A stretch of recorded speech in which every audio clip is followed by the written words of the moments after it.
Hey friends, welcome to another episode of the 10 Laws Podcast with East Forest. I'm Mr. Forest. Thanks for joining us. We just got back from Esalen doing our retreat out there. It was wonderful, had wonderful people, beautiful weather, the Milky Way, the tubs, the wildlife, the ocean, the people, the music. It was great. I believe we're going back in December, and there should be a sign up about that soon at eastforest.org. But thought it was a great time for Radha and I to connect and sort of use that as a launching pad for one of our little roundtables. And it was awesome. So I'm sure you're going to love this episode with her and myself. I'm heading out to the Arkadia Festival, which is now in Las Vegas at Area 15. That's where I did that immersive projection event, I don't know, a few months back, and I'm really excited to be coming back. So check it out. Let's see. I'll check on the calendar here. I'm playing on the 15th, and I'm one of the first people of the night. So I think it's a 4-day festival. So I'm looking forward to seeing people July 15th and the whole weekend. Aubrey Marcus's event is going to be special and awesome. And we'll be at the Ramdas Retreat in North Carolina, August 25th through 28th in Boone, in the mountains of North Carolina. And hopefully real soon, we're going to be announcing some dates in Europe for the fall. And we're also working on some stuff here in the fall in the United States. So stay tuned for that. I want to thank on our Patreon, we did the all council Zoom event for the solstice a few days back, right at the end of the month. And thanks to everyone who joined. I recorded a live music meditation. That's up for all patrons. Even if you join now, you can still go back and watch and listen to all that. I want to thank Rebel Gear for signing up also, sort of some of our newer signups, and Amber as well, Pascal, Wolf. We've had a few. Third Eye. It's a great way to support this podcast and support the project in general, and for me to share different forms of music and ideas and questions that I'm not able to do elsewhere publicly. So check it out. Patreon.com/EastForest. And I think someone asked a question real quick about the perfume oils in the store. If you go to eastforest.org, you hit the store button.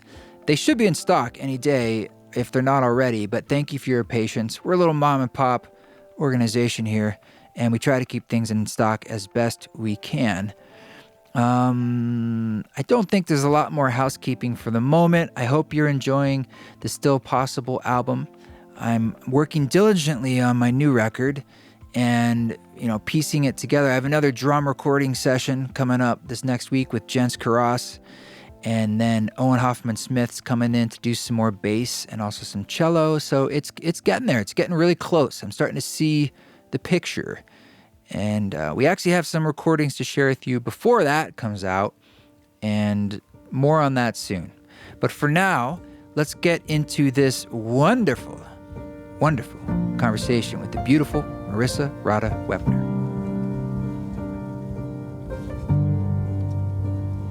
Well, we're here with another Radha Krishna roundtable with no roundtable. And I wanted to do this before we just got back from Esalen, but we also got back from the Utah experience, and now we're into the solstice and into the summer. And I think we left off, we had debriefed about the Ireland. Travels to, Europe. In the UK, yeah. I don't even remember everything that's happened since then. But a lot of things. Mm-hmm. A lot of things. How are you feeling after doing these two retreats in general? Where's my alignment? Where are you at on this scale of consciousness? Well, coming off of, we just got home last night, right? We got home last night. We were landing while the fireworks were going off over Idaho, which was kind of cool to see that from that angle. Mm-hmm. And so, now it's just a few hours later, and I typically feel really charged up after having been at the healing waters of Esalen and the space and having had a successful retreat experience and an Esalen massage. And I get some downtime while I'm there a little bit because of the way that we schedule things. So right now, I personally feel pretty good. Yeah, we also recognize, that we feel a bit depleted after these things. It's a lot of like outward energy. Huge, for yeah, sure. and so I mean, yeah, I feel good, but I also recognize I feel a little like some catch up there energetically. We try to schedule in like today, essentially the day after doing a retreat, not like being overscheduled or doing something really horrible. We've learned as we go that we need a buffer, as do the people that come off of the retreat. Like I hope that they don't have to go same medicine, right into launching again into something. So we've had spaciousness today. We went on a run earlier. I taught a yoga class for my 300-hour group, and I've been catching up essentially. The only thing that we don't have is groceries in the fridge, which is a little tough, but we're making do. Yeah, a big feeling that's coming up for me, both when I was there, I guess what's on my mind now is a lot about sustainability energetically, personally. And there's a lot about like, I like doing lots of these external things. I like projects. I like being engaged with the world, meeting people. And yet there's a feeling inside me of like, I can't keep doing this exactly the way I'm doing it. And so that's not a problem. Like I sense that something wants to shift and that I want to shift, but I still really, it's very much emerging for me. And of like, I'm not sure like what all Leading that retreats, you don't want to do that the way that you've been doing it. I kind of mean everything. Your whole... I'm not to misspeak. I'm saying I enjoy all these things. Yeah. But there's a recognition like the methods and the way that I'm doing, the actual like physical way and time and stuff. Yeah, you speak about this where you really dislike schlepping merch around. You really dislike the travel planning and the logistics. Like as an artist and I'm just getting, for lack of a better word, a healer. I know you might not self-identify as that, but someone who's providing a platform for others to heal in the space that you create. You want to be able to focus on that offering, essentially. And so then the things that go around it can feel like a drag to you or take away from you being able to just focus on the offerings itself, right? Yeah, I mean, I think you're picking it apart, which is good. And the truth is, I'm not really sure. I mean, yeah, on the face value, nobody wants to sit there and like piece together merchandise, vinyl and pack it. It's like, I like having that available. It's like, I like having that for folks, but to be honest, it's like, I'd rather, it feels like a distraction a bit. I mean, from the offering? Or honestly, like merch in general, for years, there's a strong feeling of like, maybe don't sell any merch, period. Okay. Like the world so doesn't as you need say more that, stuff. How does that feel for you? In one way, we don't need the CD or the tape or the vinyl. You don't need the CD. Because nobody does. It's all streamed for the most part, right? Like the technology of listening to music has shifted where you don't need a physical product. Right. True. Right. So you could get rid of those. You like the oils that you've made, the Angel's Rest and Toad Lick. I like things that bring more depth and kind of meaning into your life. I think music does that. So vinyl is fun, but it is incredibly impractical. Cumbersome, heavy, well, it fragile. takes right now is a 9-month wait. It's very expensive. It's very fragile, and it's very heavy. So, I mean, we have to, if we're traveling with it, we think about like, oh, is the car too hot? Or, anytime we're flying, of course, like, it's very fragile and heavy. And you're never bringing it limits that much. What Radha can fly with for sure. There you go. Because there has to be room for merch. I can't less bring shoes for Radha. My hair dryer does not come Hell along no. with us. Hell no. What are you, crazy? Yeah. And that's okay. But like, look at us right now. We're both wearing T-shirts that are essentially merch items. You're wearing one, a Salty Dog Surf Shop, Daytona Beach, shout out, Daytona Beach, Florida, that I picked up for you when I was on vacation a year ago. I'm wearing my Ram Dass shirt, and you sell apparel and people like apparel. We're Apparel's wearing the apparel hardest of right it all, now. actually, because it's the sizes, and then it's look. Just talking about it, I feel the ridiculousness of it, and also the stress of it inside me, and for some reason I keep doing it. So here's an invitation. It's embarrassing. What if, like, for the next year, you commit to yourself, I'm not going to make any more merch and I'm just going to see how that feels. I'm not going to say forever. Or what if I have what I have, and when I go through that, I'm not going to reproduce? Because for a lot of two reasons. One, for a lot of artists, the merchandise is a significant part of their sustainability of doing this. Not for you, though. Well, We looked at that bottom line. But it is a piece of the pie. It's probably like 15-20%. That's not nothing. No. And it's also never something that I've figured out good ways to do it. And maybe it's better to be like, yeah, just do vinyl, or just stick with the things I love and shave off the rest. What would you shave off then? Anything else. I mean, frankly, it's a little bit less about the what. It's just more about the, like, how much energy, how many, like, cycles. Let's say you have 100 cycles of energy a day. How many do you want to give towards preparing and gathering and traveling and setting it up and doing that? Let's say even if it's only 5 cycles or 10, when you have to do all the other things that, like, you had to do too, like, and it just starts to be, especially as you get older, I think you start to. Let me speak for myself. As I get older, you're timeless. I think that's a lot of it. I used to do this in my 20s, and I would just do everything in my 30s too, to be honest. And now you're in your 50s. I still do. Yeah, now I'm in my 80s, and I'm just so used to that hustle that I just don't stop, and. It's true. You are a But in the hustler who last does couple not stop. years, I've definitely pulled back in certain. I'll be like, I'm not going to do that thing because we don't need to do that thing anymore. So your ideal, what I hear, is someone else could take it over for you if you didn't have to deal with it. And it was on someone else's plate, and they managed it perfectly. Oh my God, that would be a dream for you. You could still have your offerings in the world, but none of your brain cycles go to it. I'd be very few. I mean, of course, I would still want to feel that I have I stand behind whatever it is we're offering. I'd want it to still be quality and useful. But once the idea is generated, like let's make a new this and offer that to people, then I could kind of step back. All right, so we're putting out a calling right now. We're bringing in a lot of that's digital, and some of it's physical.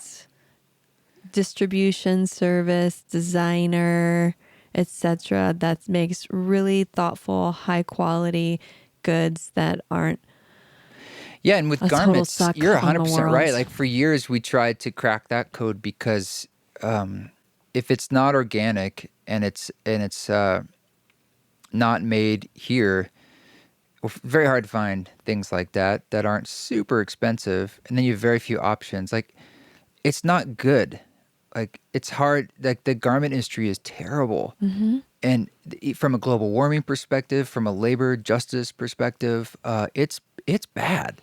And so I just don't like that energy. It's like slapping on a. Could you let it go? Well, I tried to.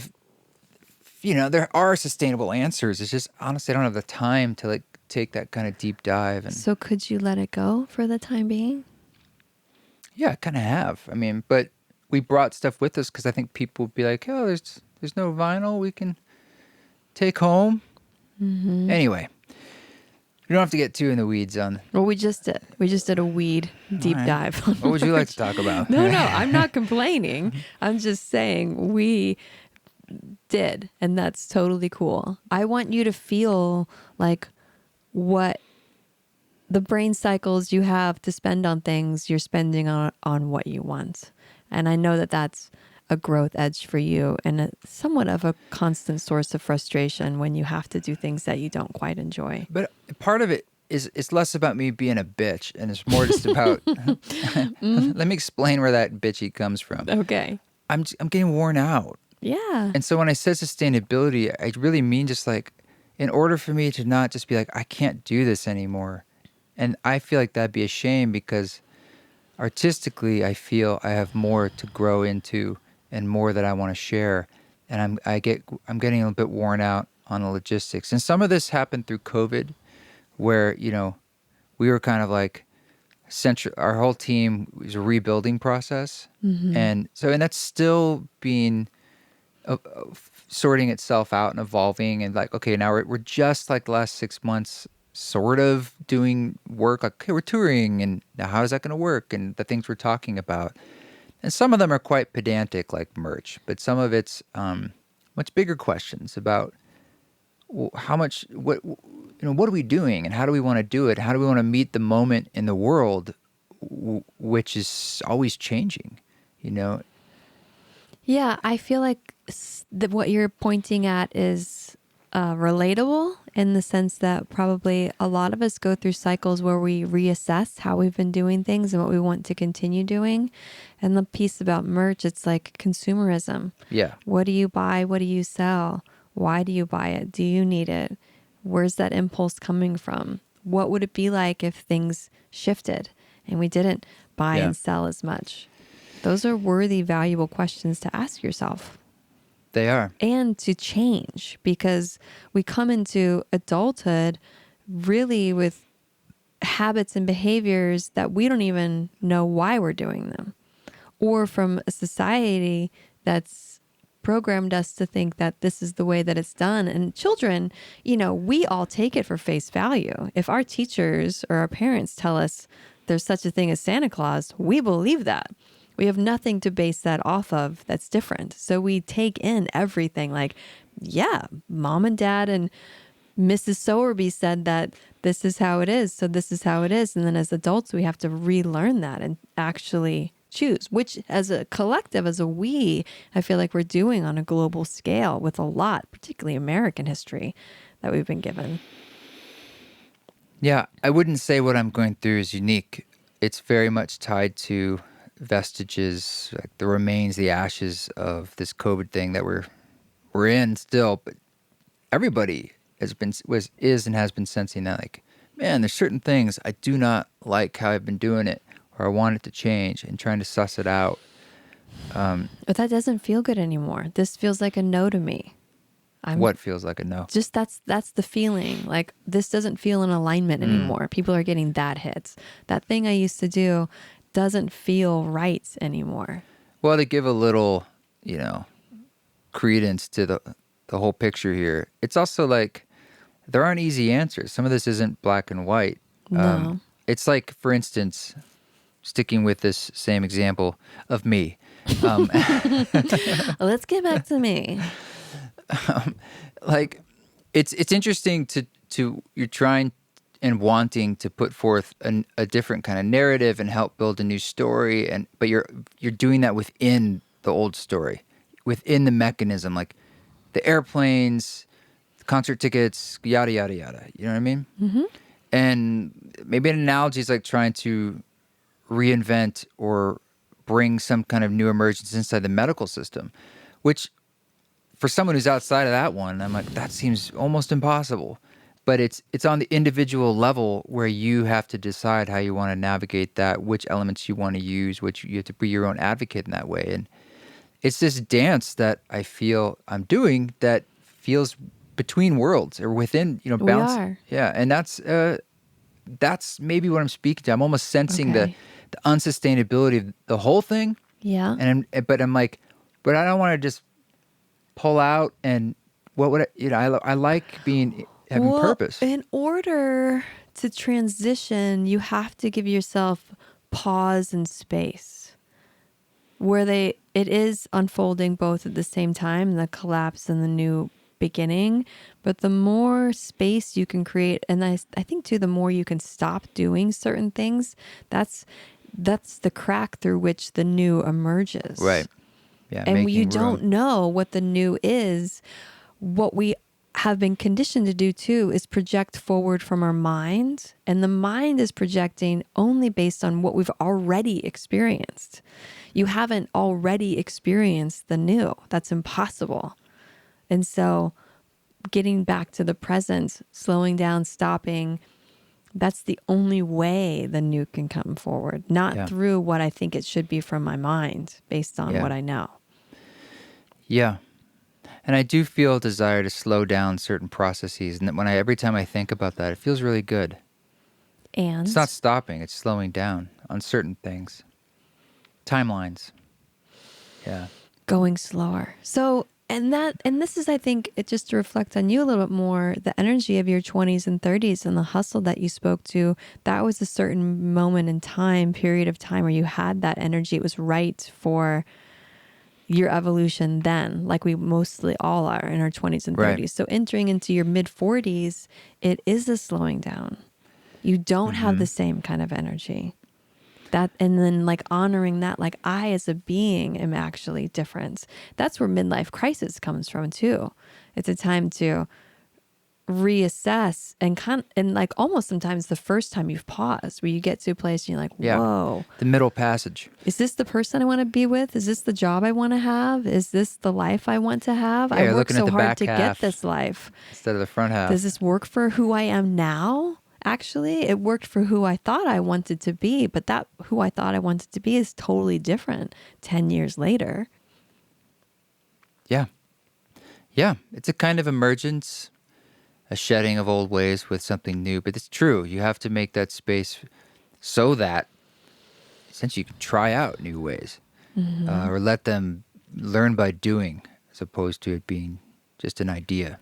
In that book, The Diamond Cutter, by Geshe Michael Roche, he talks about, or he has a practice, a suggestion of, if you could, taking 2 weeks a year for a silent solo retreat where you reassess your life. 2 weeks every year to create that opening and pause. I've never done it, but I've been recently feeling the urge to at least give myself 1 or 2 days this summer. Well, maybe that's what I need to do next week because I have a birthday and I've been thinking and desiring to go out on the land solo down in southern Utah. Yeah. And I'm like, maybe I just need to go into a canyon and just be down there for a bit. I love you doing that. I love that. And I want to do that myself. So we'll be separated next week. You do Potentially. you, me do me. And then, like a little solo vision quest, in essence. I'll probably bring food or eat some fish. Catch them with my hands. You hate fish. Yes, but I'll be hungry. I'm surprised you wouldn't rather eat like a marmot or something. Ugh. No, that's disgusting. That's disgusting. Yeah, but you so dislike fish. I do, but it feels like, at least if it's like out of the water, I don't know, it feels fresher. The fact that like you can eat sushi raw, like the fact that theoretically I could just, it's sort of like a disgusting apple out of the water, but you can eat it. You can't just eat a marmot. Like you have to cook that thing. You know, I can't imagine it's very good without any salt and pepper. You know what I'm saying? So I know what you're saying. There's something, there's like a level of freshness to a fish as much as if anyone doesn't know, I don't like fish. Any seafood. It's like a genetic thing. All the seafood's off the table. I would like to. Well, how about yourself? I mean, you're nowhere near middle-aged, but nonetheless, where are you at in your passage? You know, if you were to imagine yourself 20 years from now in middle age, what would that be like? Let's do a thought experiment. You know, what comes up for me all the time, always, is I want a beach house. I'm pretty simple. House. We were just at the beach. I know. That's what I mean. And it comes up for me where I'm sitting there with the Pacific Ocean in front of me. And I love ocean energy so And we've talked much. about this, and I've asked you, is it about having a beach house, meaning owning it, or just being in a beach house? Yeah. So what? Is there a difference? I don't need to own a beach house. And now we've realized I have a good friend who has a gorgeous home in Malibu who has said to me, come and use my guest house anytime. And I was thinking to myself when we were just at Esalen, thank you, God, because I will try to find every opportunity I can to go to this home that's a couple blocks away from the beach. And that I having grown up on the ocean, And now being landlocked, it's been 20 years. I left Costa Rica when I was living there in 2003. I left Costa Rica then, and now, it's been 20 years, and I just miss it. That's what I need. I need more ocean air in my life.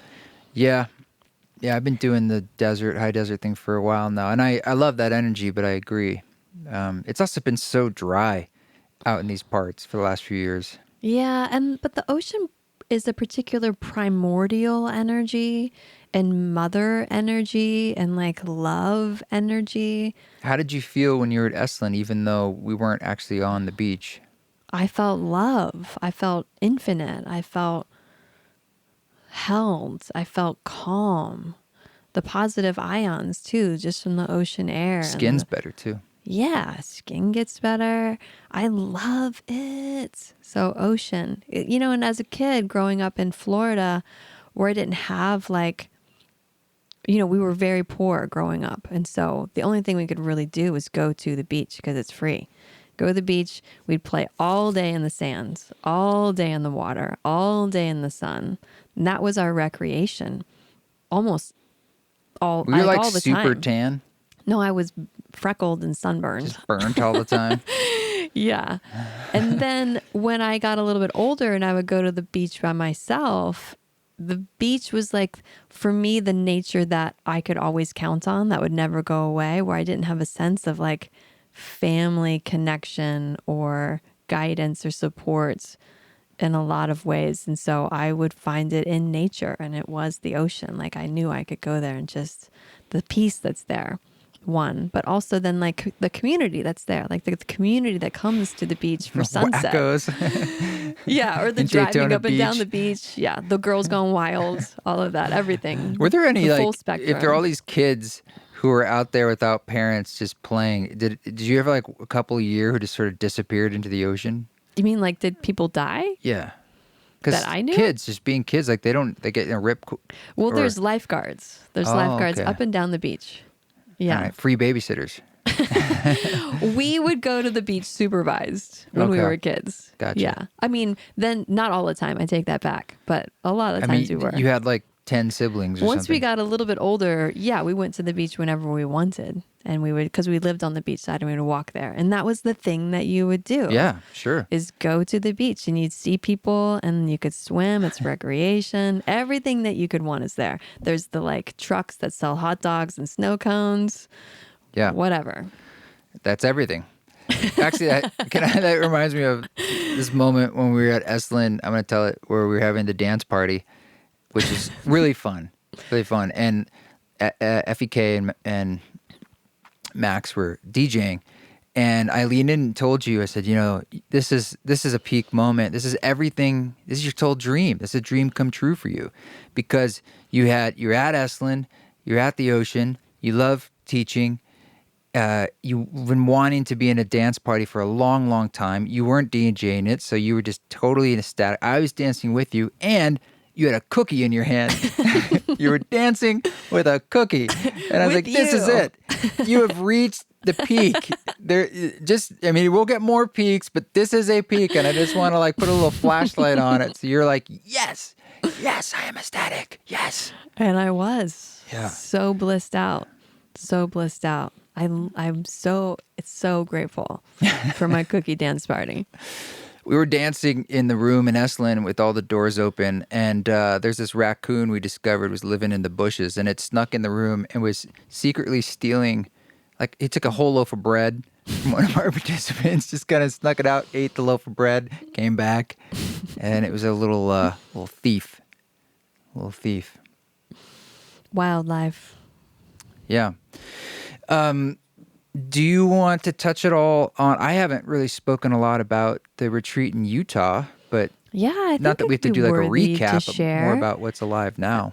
Yeah, well, just to set it up for folks, we met this amazing fellow, Harry Grammer, at the Entheo Wheel. Who's been on the podcast. Harry If you haven't heard the Grammer. episode, it's a really great one. And that was April 2021, where we just met him and another fellow, Mateo, kind of befriended both of them. loved who they were and their energy and connected more. Harry's on our board for our platform Journey Space. Yep. And we visited him in Malibu at his home last fall. He was speaking about the work that he does for his organization, New Earth. And a side part of New Earth that works with systems impacted youth in LA is taking those kids into nature through his program called Beyond Boundaries. And he was looking for a new place to take this group of kids. This is kind of like his heart pet project of New Earth, getting out into nature with these kids. So we connected him with our friend Ron Johnson at the Boulder Mountain Guest Ranch. And then fast forward. And Brandy. Brandy. Yep. Fast forward to a couple weeks ago, Harry brought out, along with a couple staff member from New Earth, 24 14 to 23-year-old Black, Hispanic, male, female days to our beloved land in Utah to have a week-long retreat where it was like no Wi-Fi, trying to do that anyways, and in nature. A lot of them had never left LA at all ever and had the opportunity to be outside in that way, and offered them an East Forest ceremony, daily yoga and meditation. Not that they really took me up on that because they wanted to sleep instead, which I get, but like all this like salads and foods when they and lots of cool outdoor experiences. Oh, tons. Yeah, I was going to get there. Canyoneering, hiking, swimming in rivers and mountain pools and fishing, petting cows, petting horses, learning about sustainable building, having time with Matt Graham, who has also been on the podcast with Primitive Skills. Yep.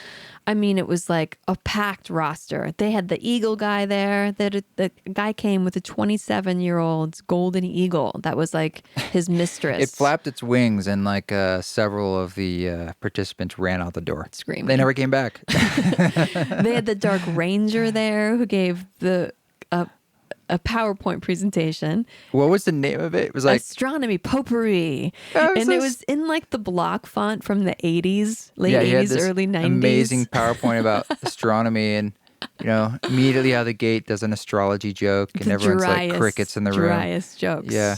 Oh, it was this hysterical moment though when he's giving kind of like the background of astronomy, not astrology. They asked, of course, about astrology, and he kind of shot astrology down. But he's talking about Galileo and the work that he was doing, discovering, that the Earth isn't the center of the universe and things like that, and that he was put on house arrest. And Galileo was put on house arrest. Yeah, and one kid said, "Hey, they had house arrest back then." Yeah, he was serious. He's like, "Are you kidding me?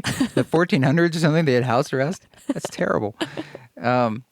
No, everybody was fun. But full schedule, lots of offerings for these, I don't want to say kids, these youth, young adults. And some of them are gang a lot of them members, are parents too. Which new is, parents. It's like they might be young in ages, but they've had a full life and a lot of hardship. Many have stories that were just unbelievably heartbreaking to hear. Everything from houselessness combined with various forms of abuse and deaths and all sorts of things. And it was very interesting doing the ceremony concert. I think I talked about it a little bit a few episodes back, but I was super nervous because I just felt super vulnerable about I have no idea if this will be received at all. You get nervous when you play for teens, let's say. You're like, they're not going to like it. They're going to fall asleep. They're going to be on their phones. They're going to talk. Or worse. Or whatever worse might be. And I'm like, no, they're going to be into it. It's like that drunk guy at that concert in Moab was like, "This better be good," right before I started. He shouted at me that. That's your worst heckler "This ever. better be good." And then he got on man. the stage. Oh, yeah. That's what I'm talking about, sustainability. No. We've grown from there on. But you were nervous. I was nervous. And you felt like you just didn't know what you were walking into, and you have to be so vulnerable to perform. But it was gorgeous. Though when you first started singing, as you sing, they did start laughing. That turned some heads. Yeah, there were some giggles. Yeah, they're like, "What's this? What is this dude doing? Man? Why is he singing like a little opera lady?" They some of them lost their shit. Yeah, I know, and I just but politely held it together. Keep going.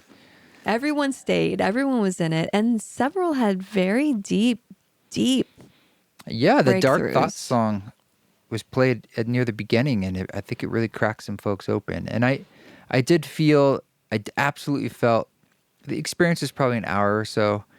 I felt there were absolutely moments where we locked into a place that felt quite ineffable and special. I'm like, oh, we're here. We're in that spot.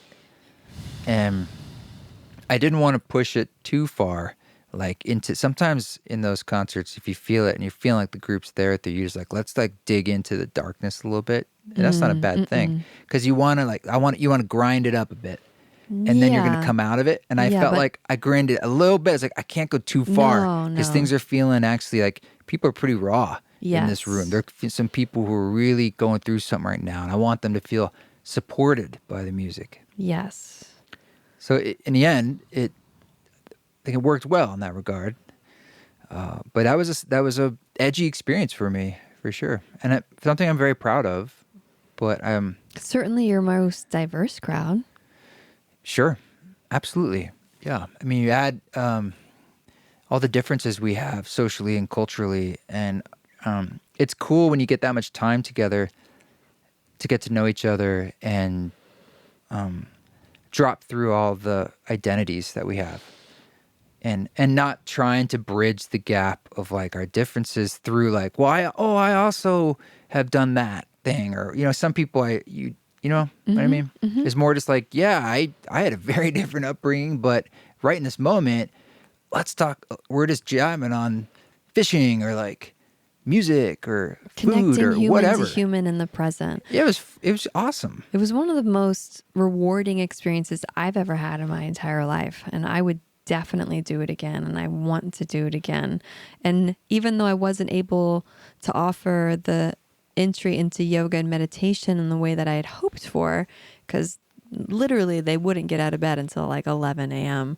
or something like that. I mean, or it's a little bit teenagers. later. A lot of that's like you're a teenager. Yeah, and they're afraid of what they think maybe meditation or yoga might be, or all the I stories think it was about more it. just they were up very late every night. Yes. Like very late. But what I would do instead is like meet them on their level, right? So I would play Uno, I'd play Zip Zap Zop, I'd have a conversation, I'd walk them to here or there, I'd take them on little tours, I'd check in with them, I'd bring them food, I'd assist them with whatever they're needed, which I think is more of what we do in the social justice space. It's not like you come to me, it's let me go to you and be there with you. And I know that they really appreciate it, because a lot of them said that they did. Like, hey, I liked you because you were just, you do what we were doing. You're one of us. And I'm like, yeah, I'd like this energy. It actually reminds me a lot of my childhood. I felt really comfortable in that space and with all of them. It was, again, one of the best things I've ever done. Ever. I can't wait for more. What was nice for us to just be in that support role, as opposed to like you have to run the whole ship. Yeah, that's true too. I'm sure there are people listening to this podcast, a few who are like, are you and when are you doing another retreat in Utah? And I haven't really answered that question. The short answer is we do not have one scheduled in Utah. We will probably do some more at Esalen. We realize they're different. We're not trying to replace one with the other. The long answer with Utah is like, we're just trying to find the timing and ways to do it potentially that are sustainable. As I was speaking about it, energetically, it was far more work than just a weekend of work. When we were just with the kids? No. Like when we were doing, our retreats previously. Sure. In Utah. I mean, this is a mom and pop situation.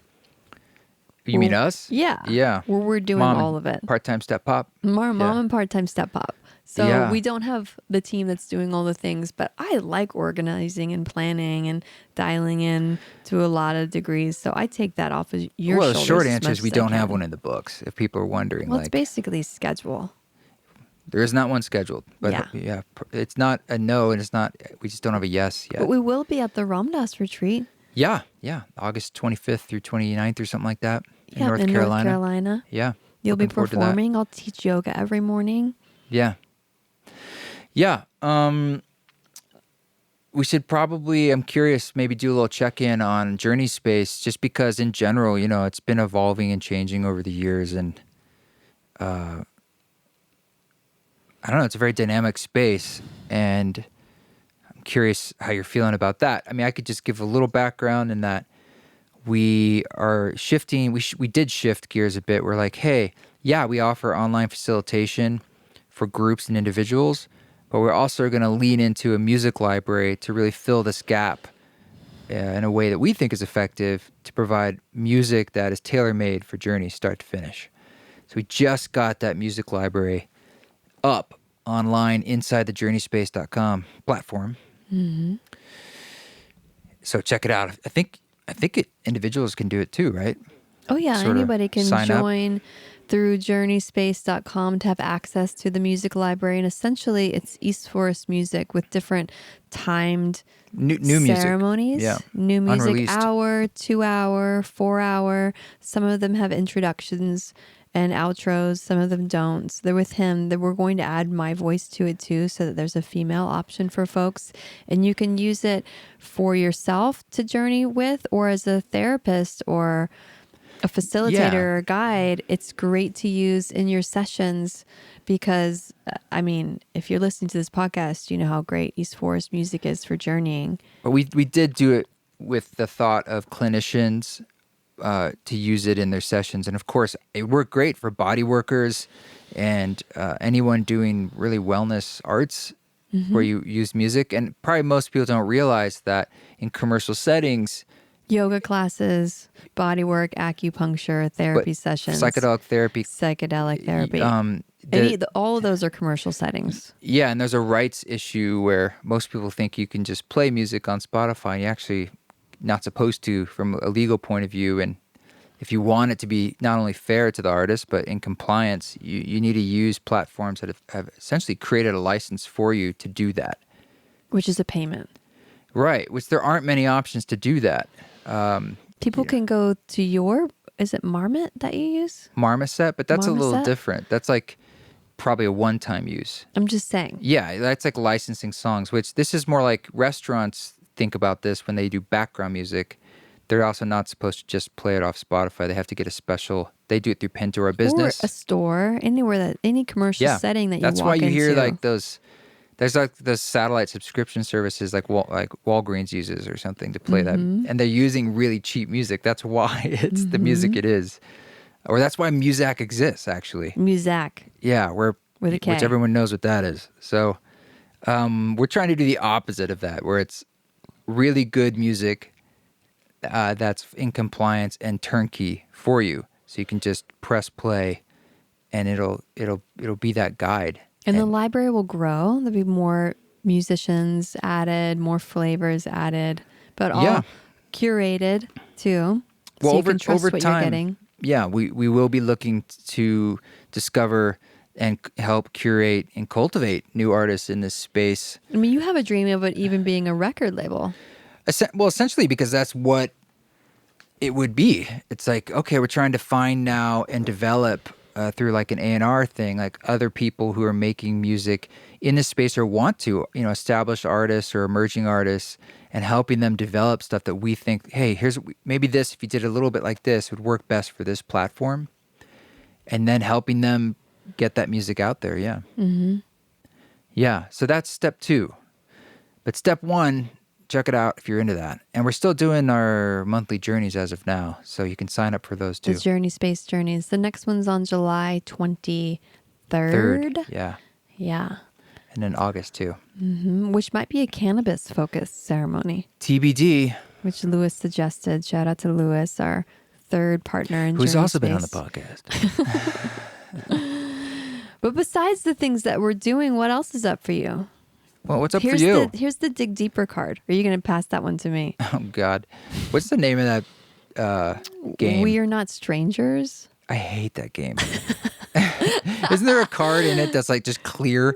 And it's supposed to be like, I'm looking through the card it says at you. Dig Deeper. That's another card. It's like like you give them, they answer, they have a question, you answer it, and then they pull out this asshole card. They're like, dig deeper. I do not accept your answer. Like, I just answered you. For those of you that would like a game that helps people to feel more connected, I believe it's called We Are Not Strangers. Somebody pulled that out at a dinner party that we were at. I think I gave it to them. I gave them the how game. dare you do that? Because then I was like, I cannot believe. And there's levels to it. Like the third level ones are the most like embarrassing or revealing. And I'm like, I don't want to do this right now at this dinner party. You don't with want to these play people. games in general. You are not a game player. I like some card games. I love Jenga. I like physical games. Yeah, but you're not like, a big like board game guy. yeah, you're not. Which is I like, wish that like you were gin more. and that kind of stuff. I wish we could play some Catan or some codes or whatever. I don't play a ton of games, but I can get into it. It What can be a waste fun. of human energy. No, it's not. It's Just joking. play. It's fun. It's rejuvenating. It's connecting. Well, that game, I highly recommend not playing it. It's like the Conchi version of Cards Against Humanity. Oh, yeah. Nailed it. Yeah. It is thumbs down. This is Roger and Ebert here. Thumbs down. What were we talking about? We're trying to get you to dig deeper. Oh, why is asking you? Like, I'm trying to ask you, like, if you wanted to wrap this up with your own insights at the edge. What's your edge, Radha? Well, summer is a good time for me. Typically, That's not an edge. And no. So I have to. I'm trying to like dig, right. So I'm just saying at the start of the playing fields, I feel more elevated and happy in the summer. Like I just went and sat on our front porch swing with my computer to do a little work, and like I'm wearing shorts, which I hardly ever do. Mm-hmm. And the bottoms of my thighs got burned because the seat was so hot outside, and I literally said, you just went for it. I was like, oh, burn those thighs, burn my skin. So summer is really joyful. I love the heat, and it helps me to be outside more, really too. Yeah. And I want to be outside. So baseline is really ecstatic because it's summer, and the energy of like play and connection and dinner parties and outdoor concerts. We saw Aldous Huxley.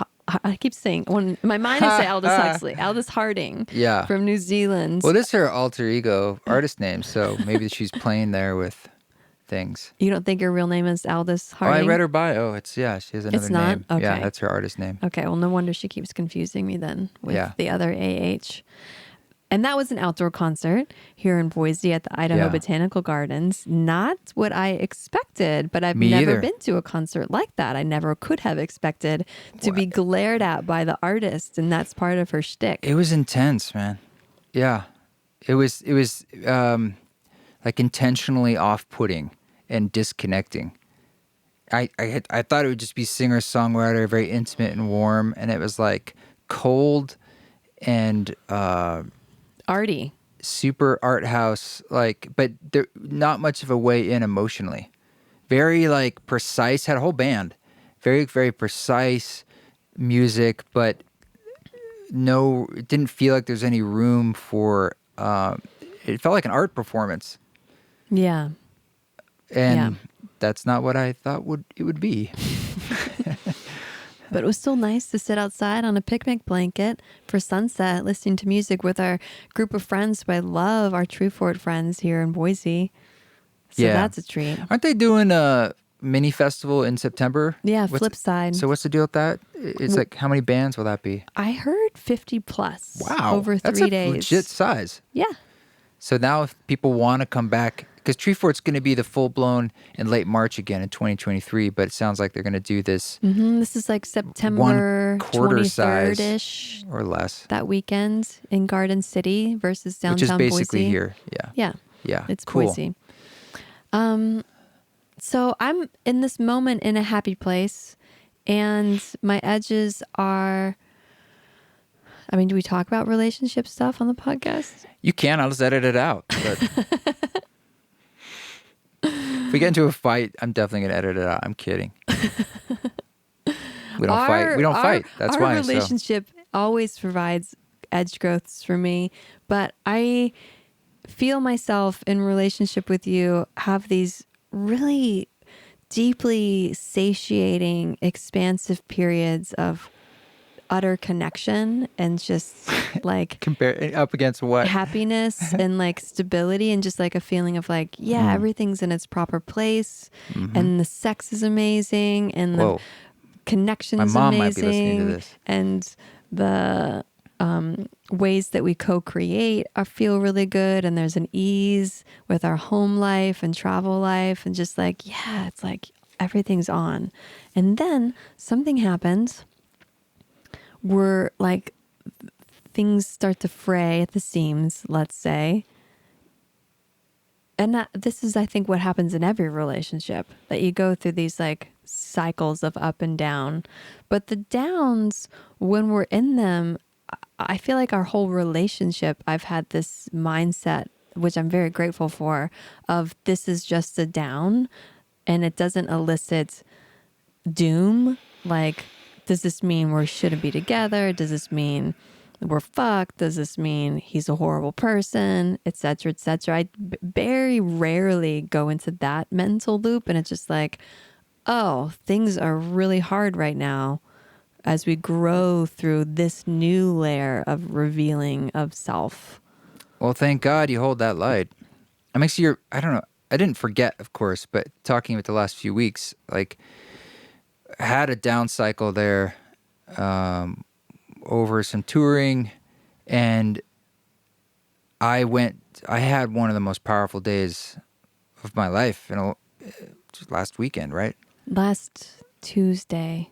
And it was just one of those days where, like, the first part of the day, we found bottom with some energies we were going through, and Us as a couple. I felt some like panicky attack feelings I haven't felt in a very, very long time. And I was such a terrible feeling.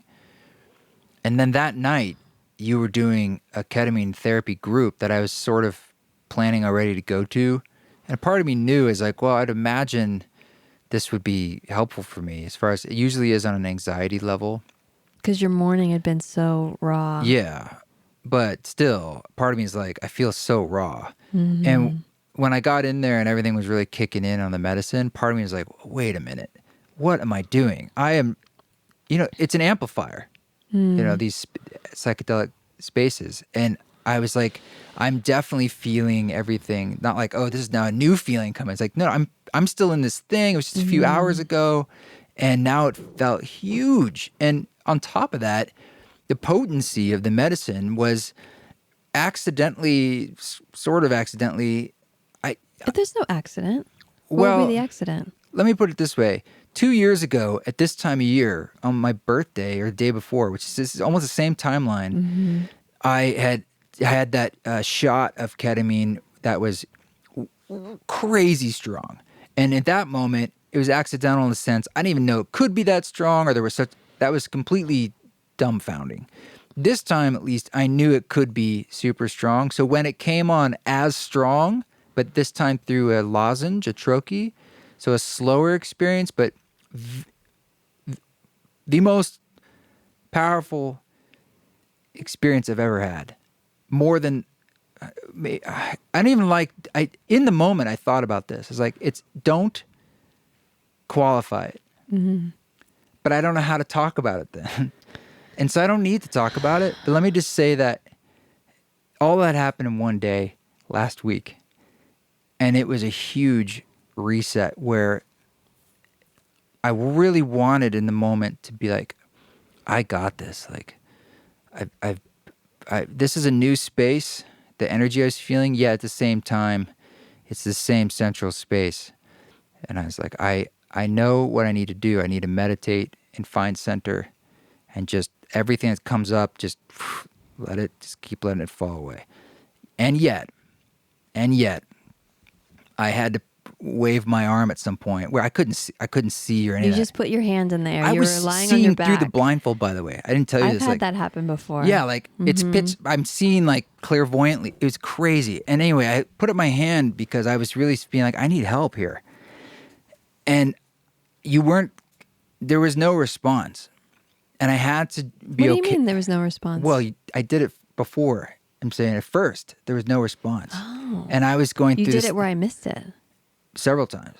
Really? But I was doing it small.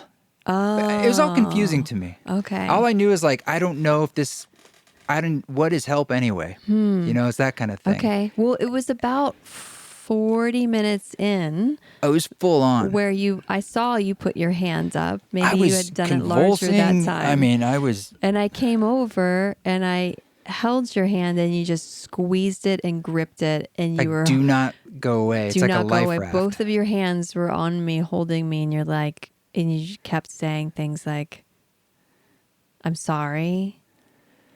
Yeah.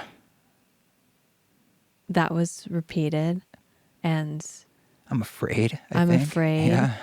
And then you were kind of, And I love you. and yeah, But you really were this life raft for me, and in a lot of ways, I don't want to sum all this up because it's like we were saying at Esalen, like the story becomes the experience.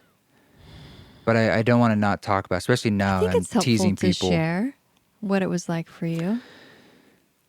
Well, after you came and I was cresting over the peak, and so I've sort of seen a light in a sense, but I'm still way out there. There were a couple things that came to me, like direct questions. I would just ask a direct question, and I would get unbelievable responses. They were extremely clear, like with a visual and like sort of a voice in my head, like, here's the answer. And I'd be like, oh my God. And some of those answers like healed certain traumas in my body that I've been dealing with for years.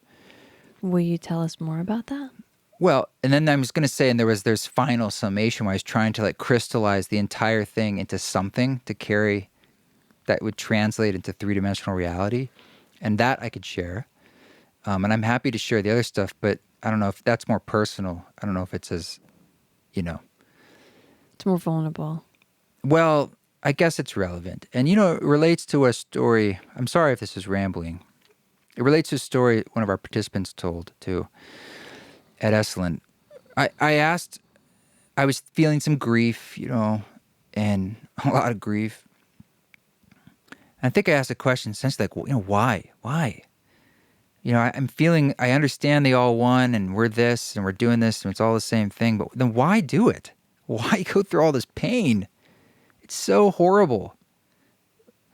And I said, for instance, I remember I was thinking about you and I was thinking about my former partner, Karina, and I was like, all that horrible shit we went through and then divorced and Karina and I still are friends and are close, but still we went through that fire.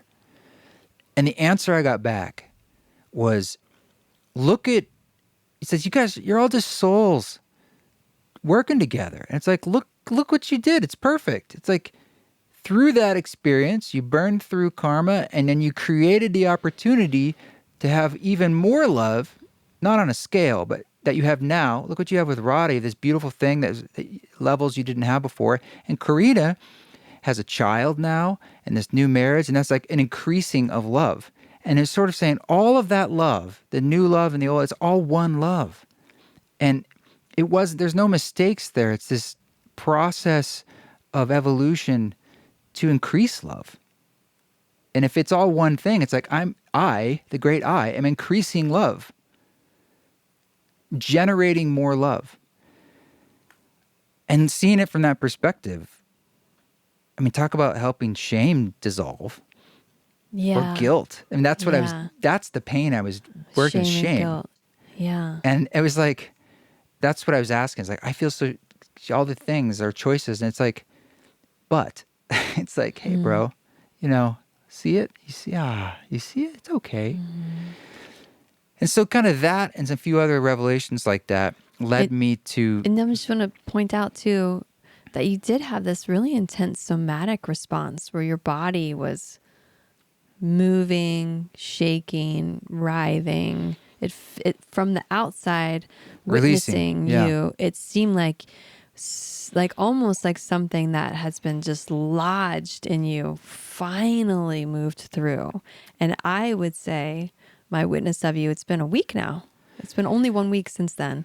Even your posture's gotten better. The way you are in your body, what I witnessed has actually shifted. Like a weight has come off of you.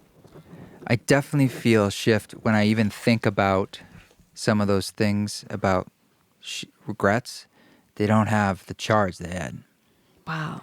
And there's a real like, I feel in my body, but it's in my mind too. My mind's no longer like, but it's like, because it's all this great love. And I'm just like, right. Yeah. It's sort of like, right. It's the same thing. Well, I don't want to get into all these tangents about. They're not tangents. What we were talking about, my father the other day, I was having, it's always good to own your stuff. And something was coming up a couple weeks ago about business stuff, East Forest business stuff, and new relationship. And I was like, I know this isn't about this other person. I said, I feel like it's bringing up something in me about my dad. And you did a little somatic work with me, and it quickly went to a memory. Yeah. And about when I was, I don't know, 6 or something. Mm-hmm. And this memory that's come up actually a lot for me, where I was supposed to run this race, probably like a 2K race or something as a little kid. It's called the Awesome 3000. Probably a 1K race. 3000. Awesome 3000. And my dad took me, it was probably Saturday or Sunday, and it was in the morning. And I remember we pulled up vividly. And the moment we pulled up, the person shot the starting gun and all the kids took off. And my dad said, "Oh, just hop out and join." And I said no, and I didn't. And it was this like ridiculous feeling of failure that almost pushed me through a lot of my life of not wanting to be a failure, which is silly because when we went in there somatically together, you pointed out something now that when I think about it has dissolved the entire situation. It's like your dad took a 6-year-old and was late. You were not late. It's not your fault. Krishna. Yeah, like, my dad made a mistake. And moreover, now that I'm a part-time stepdad, he was probably psyched. He's like, awesome. We can go home or go get some breakfast. I don't have to go to this shitty race with the kids. The whole thing was actually positive for him, and it was his fault. But I've been taking it on this whole time. I'm a failure. I let my dad down. Yes. I will never succeed. I didn't do the thing. So it's the same kind of story reversal where you just change your angle of looking at it, and it completely changes the charge of the shame or the guilt or the grief. So how do you feel about that situation now? Same thing. I just keep times like, yeah, but I didn't do anything wrong. My dad, what am I supposed to do? Like, hey, Dad, I got to hit that car. We're going to be late. I'm a 6-year-old kid. Like, you'd been carrying it like it was all your responsibility. All my fault. I blew it for my dad. Yeah. Anyway, to sum this up and round this whole thing up, so in the journey with you the other night and the group, as I was coming out of it, I was thinking, what's the translation of this energy? And your hand on my chest, on my heart, was this beautiful, lovingly, I was like, so lovingly. And it was the representation, a physical through line from that hand on my heart all the way to the all that is. And I'm like, that's all that is this lovingly energy. So through the pain, right, of like the divorce, for instance, that is a lovingly energy to create more love, to be more love, because it all is just now more love. So in essence, the grace we are given, because without that, with the absence of it, would essentially be abject chaos, horror. The horrors that you're feeling, but then there's that hand. Just like 2 years ago, the song now Can't Fall Out of Love. It's like, but you will never fall out of that bubble of love because you can't. Whether you look at it like 50.1% or that's just what gives the yin yang enough to turn and create all the creation so that it can blossom all the time into more love. So lovingly as an energy and a representation of like that all things are and can be that through your perspective again, how you look at it, because that's what it is. And therefore, just breathing even, like adding the feeling and word lovingly to an in-breath and an out-breath. I started practicing that in the experience. Like it was teaching me like ways to literally like bring how to be a conduit from whatever you want to call the upper dimensional realms to this 3-dimensional space. Mm-hmm. It's always here, but how you can feel it and be more transmuting of it. So, and I told you, I was like, I've been working on slowly the concept of another music, sort of a soundtrack for the Psychedelic Practitioner, Volume 3. And as like the title it should be lovingly. I'm still holding that message and that truth. But lovingly, I love it when I say it. I love how I feel. I love the energy and the sound, like as a mantra of that word. Yeah. Well, coming out of it, it's only been a week again, but I commented to you just in the past few days post that session, you had shifted so much in your interaction with me, like your ability to be lovingly in so many situations. It feels like a tenderness, a presence, an allowing, a service that's coming from you, where sometimes energy can be like edgy, what's in it for me, mine. Well, it helps me step back to the bigger picture, and when you yourself are a representation, let's call it the Great Mother, the loveliness of creation. You were quite literally like a manifestation of it, and you are a manifestation of it. And I'm like, when I have that thing, it's like being upset about the nasty thing you said because you're having a bad day or it's PMS or whatever it is. It gives it perspective. It doesn't What's the change. perspective? Well, we're all human beings that, we get tired. We're not at our Hungry. best. Yeah, you know what I mean? So it's like that. You're an animal. You're an animal. And so, but at least you can have it sometimes, even when that's really strong, man, I'm feeling my worst. There's still that part of you that can keep the witness consciousness of all that is and say, I really do though see the bigger picture. Like you were saying, like this will pass, whatever it is. And it's not all that is. What all that is that loveliness. Yes. Yes. That's a good place to stop. Yeah. Okay. I was going to ask you, though, just one more follow-up, which would be, how do you feel like you could continue to bring this energy forward through your life so it doesn't fade? Like, how could you water this lovingliness?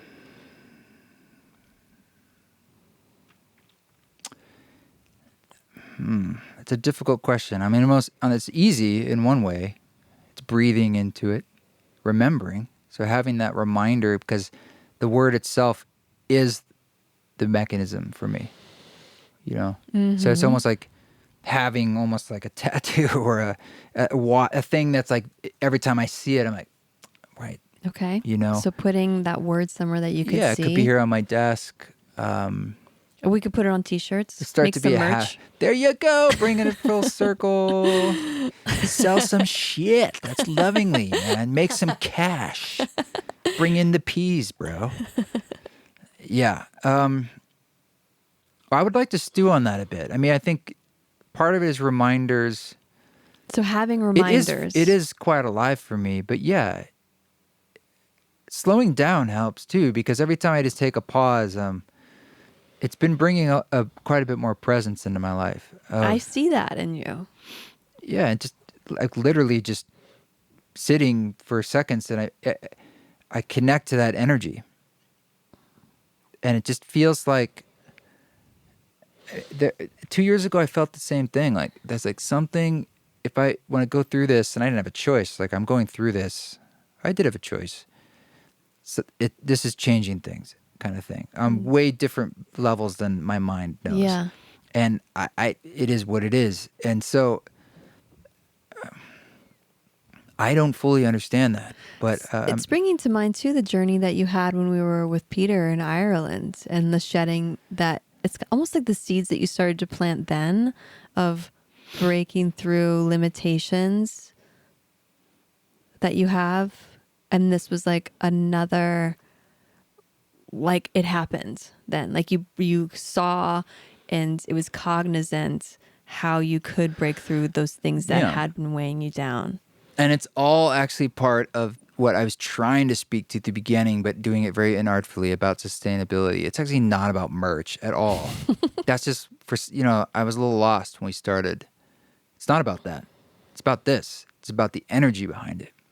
Same one. What do you mean? Well, like you said, the seeds that I was picking up on and planting. And there's this, it's a process. It's a process. And I guess that's what I feel I'm in. And I can be lovingly toward that process and not say like, oh my God, I don't know. And I feel anxious. It's like, oh my God, wow, I don't know. So what's next? There you go. Yeah. Do that more. Just sort of the curious, I don't want to say fool, but the curious like child. Beginner's eyes to like, you think as you get older, oh, I know what's next and this is how we're going to do this. And I know that it's like anything's possible. And I look forward to the discovery of what these moments bring because I don't know, who knows? So, tenderness, loveliness has many things in it. I remember feeling like compassion was this big part of it. You were saying compassion. Yeah, I was finding my way to it, but that's certainly part of what that is. Of course, being lovingly is compassion, and spaciousness and ease and gentleness and a knowing, a mother's knowing. And I keep making it gender specific because, feminine maybe. Well, we all come out of mothers, whether you like it or not. Like, yes. So from a creation point of view, creator being the mother archetype of like we've come out of the one thing, whatever that is. So I mean it quite specifically of the mother. I love Thank mother God energy. For the mother. Thank God for the grace. That's just that was the grief and the grace. The grief was just like thank you for that. That is there at all because holy shit, but it is. So it's just like the recognition of what it really is and how it holds us and I don't like the words like saves us, but it does. It's more than that, It gives us. It is us. It allows for us to be. That unconditional acceptance is what then creates the environment to thrive and grow in, to explore and play, to feel protected, to feel held, to feel like you can make mistakes and love doesn't go away. That the container of her, she, it holds it all. It's beautiful. We couldn't be without it. You're absolutely right.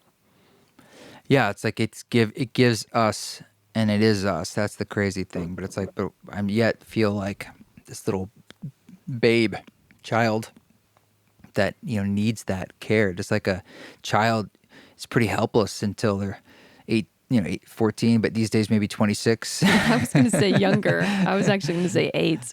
8. Yeah, I like to see an 8-year-old get by. They do. All the time. Well, now they have DoorDash and like, hey, give me an iPad, I'll get by, and a credit card. And I can be a YouTuber that analyzes like Pokemon cards or unwraps things for a living. You don't even have any idea of the resilience of an 8-year-old then. All right, let's keep it positive. Thank you for joining us again. Anything else you'd like to share about you can do ketamine work with you actually in some ways online. And life coaching, so I would just say reach out and discuss it with you. Yeah. Some people even fly in because it's so much more affordable here. Yeah. Just go to my website, Marissa, Marisa, Radha, RADHA.com, or email me, radha@eastforest.org. Yeah. You are a great resource and here for people. Here for you, babe. Yeah. Here for you. Yeah. Here for you. I All love right. you. Well, thank you so much, and we will catch you next time. Keep walking.